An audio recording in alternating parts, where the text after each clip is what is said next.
touched Victoria's ears, and the trail seemed to light up farther ahead. They were nearly there. She swallowed hard as the gnocchi she had eaten twisted in her stomach. Maybe she should have gone home after dinner and let the medical examiner do his job. But she'd be greeted by a lonely house. The evening had been so wonderful between the food and conversation, she'd hated for it to end. She'd decided to tramp a few miles through Portland's 5,000-acre park to view dead teenagers. Was something wrong with her? The trail grew choppy with boot prints and small tire marks from the equipment hauled in to process the scene. They emerged into a clearing lit up with glaring lights, and the quiet hum of conversation stopped. The three of them halted and stared, scanning the surreal setting. Cops stood idle in small groups, observing, while crime scene techs crawled through the display. It looked straight out of a cheap horror film. Off the path, about 10 yards, 5 young women lay motionless in a lush bed of ferns, arranged like a wagon wheel, their heads at the center, feet pointed out. The image was simultaneously beautiful and evil. One prong of the wheel was missing, the girl who'd been rushed to the hospital. A cop thrust a log into Dr. Campbell's hands to sign. He barely glanced at it, his gaze locked on the eerie spectacle. "Lead all souls to heaven," Lacey whispered. Victoria Perez felt as if her hands were tied. These poor children still had the flesh covering their bones, unlike her usual subjects at work, but she still had a need to examine them to discover their story. 5 girls gracefully sprawled in the center of a clearing, their skin harshly exposed by the lighting the crime scene team had brought in. Each girl had long dark hair, and they all wore white dresses of different styles. Their hands were all crossed on their stomachs. There was neither blood nor immediate indicator of cause of death, just an unnatural grayness to their skin and lips. Poison?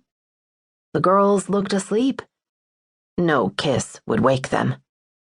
Victoria pushed her own long hair behind one ear, disturbed by the similarity between the girls' appearances. Why did they look and dress the same? She didn't usually attend a fresh death scene, but she helped wherever her skills were needed. She'd definitely put in her share of hours over the flesh of the freshly deceased and the not-so-freshly deceased. Digging in the burial pits of the mass executions in Kosovo had desensitized her to most situations. But when James had received the call, her instincts had kicked in. Death was her field, and she possessed a particular set of skills that could get answers for the questions the dead teens presented. She noticed the cops glanced their way, scoping out who'd arrived at the scene. None made eye contact with her. She'd busted enough balls at crime scenes to know they weren't her biggest fans. She didn't care. What mattered was that scenes were handled correctly. Mistakes weren't acceptable. She looked away from the sorrow on Lacey's face. The odontologist had a big soft spot that she wasn't afraid to reveal. Victoria kept her own sensitivity hidden deep. It wasn't that she didn't feel the sadness of the situation. She simply didn't feel it was professional to show it. And she worked better when she tucked away the feelings. "Who are they?" James muttered to the cop as he handed the log to Lacey to sign. "We don't know yet, Dr. Campbell," he answered. "There's no ID with any of the girls, no cell phones, no purses." "Parents will be looking for their daughters soon," said Lacey. "They can't be over 18. Victoria eyed the stature and build of the bodies, silently agreeing with Lacey's assessment. Parents would expect these kids to be in bed by midnight. She followed Dr. Campbell as he carefully stepped to the closest body and squatted next to a female tech, pulling gloves out of his small kit. Up close, Victoria could see the first girl had applied makeup to cover acne on her chin and wore black liquid eyeliner to give the popular cat-eye look. Someone's daughter.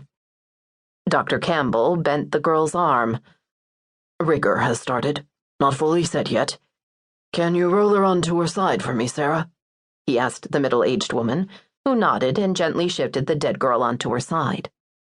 He pressed at the purpling skin on her shoulder blades, where gravity had guided the blood to settle once her heart had stopped.